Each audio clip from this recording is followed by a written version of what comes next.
ধন্যবাদ মাননীয় সভাপতি, ধন্যবাদ সবাইকে। প্রতিপক্ষ বন্ধু সংজ্ঞায় দিয়ে গেলেন না, তাই আমি সংজ্ঞা দিয়ে শুরু করছি।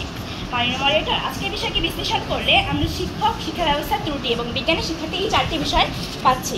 প্রথমে আসা যাক শিক্ষক কি। শিক্ষক হলেন শিক্ষার্থীদের জ্ঞানদাতা, দিক নির্দেশক ও চরিত্র গঠনের কারিগর। অর্থাৎ শিক্ষক বলতে আমরা বাংলাদেশের শিক্ষা ব্যবস্থা কয়েকটি ধাপে কোনো ভুল বা অসঙ্গতি এমন একটি অবস্থা যেখানে এই দুটি কারণ মডারেটর শিক্ষা ব্যবস্থা সমৃদ্ধ হতে পারে বলছিলাম। তখন আমার বাবা